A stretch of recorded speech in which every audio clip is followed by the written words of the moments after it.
perkenalkan, nama saya Daniel Muid dari STT Rumah Murid Kristus, Program Studi Pendidikan Agama Kristen, mata kuliah manajemen. Nah, pada kesempatan kali ini saya akan menjelaskan tentang manajemen kepemimpinan.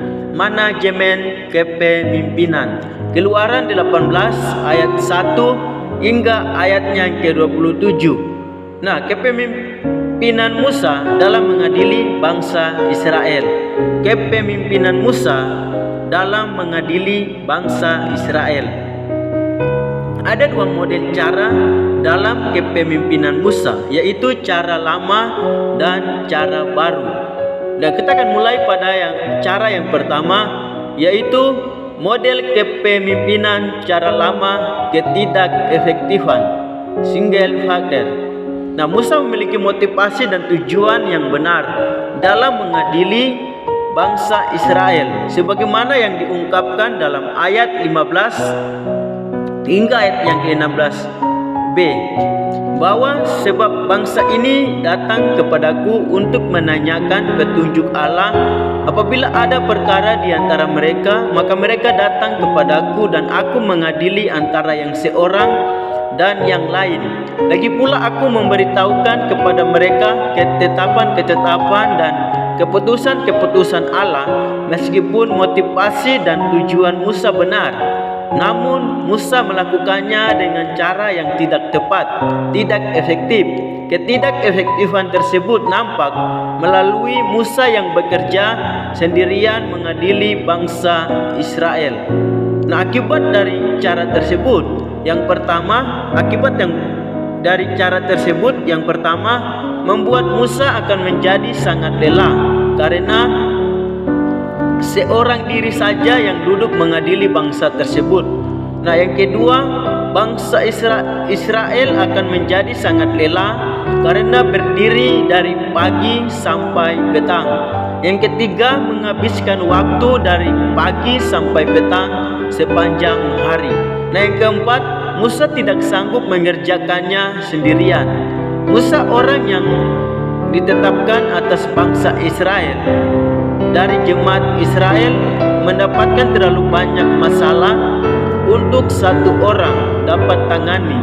Pada masalah Musa, kita melihat kebodohannya kepemimpinan tunggal. Kepemimpinan tunggal menyebabkan ketegangan yang tak semestinya menimpa orang yang tunggal. Orang-orang yang baik seharusnya tidak membunuh diri mereka sendiri dengan pekerjaan yang ekses dalam melayani Allah. Banyak kehidupan yang baik terhilang di dalam gereja melalui kerja keras yang berlebihan. Duduklah Musa mengadili di antara bangsa itu, dan bangsa itu berdiri di depan Musa dari pagi sampai petang.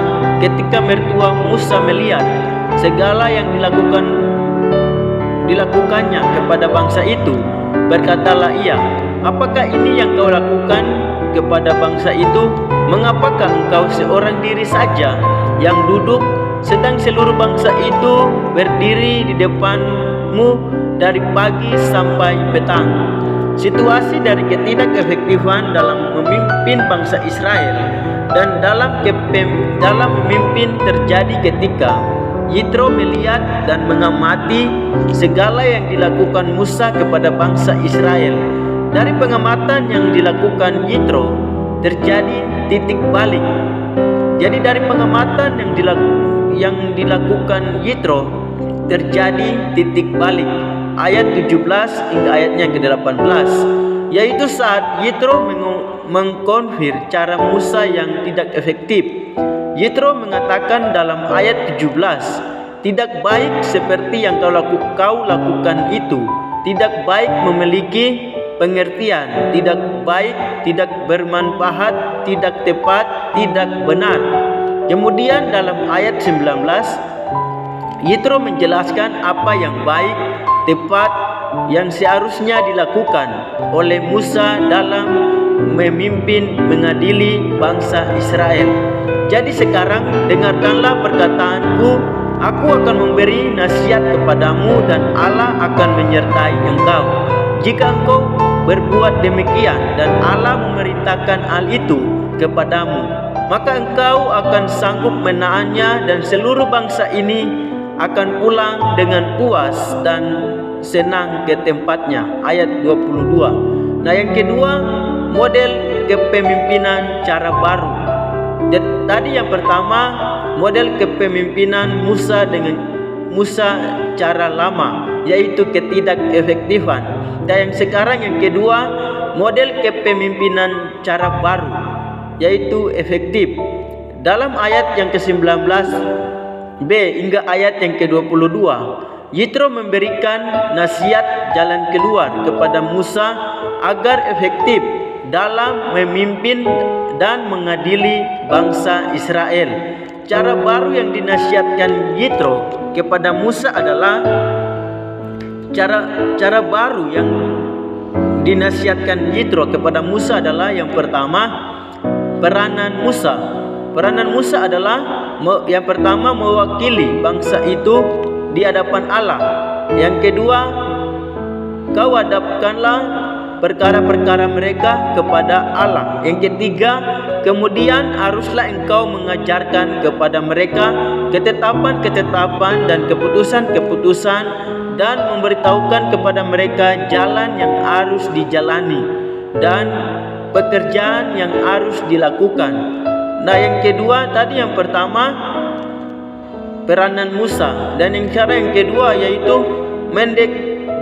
mendelegasikan kepada orang-orang yang tepat. Ayat 21 hingga ayat yang ke-22, untuk ikut duduk dan mengadili. Nah, jadi yang pertama, untuk mendelegasikan kepada orang-orang yang tepat, yaitu untuk yang pertama orang-orang yang cakap.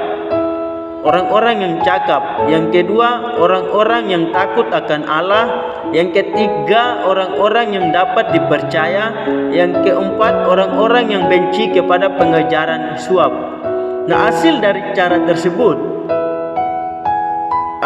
cara tersebut adalah yang pertama, meringankan pekerjaan Musa. Ayat 22, dan yang kedua, Musa akan sanggup melakukannya. Ayat 23. Dan yang ketiga, bangsa Israel akan pulang dengan puas, senang ke tempatnya. Ayat 23.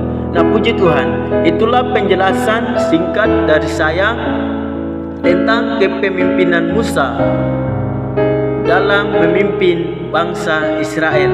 Puji Tuhan, semoga menjadi berkat bagi saudara sekalian. Puji Tuhan, Tuhan Yesus memberkati kita semua. Haleluya.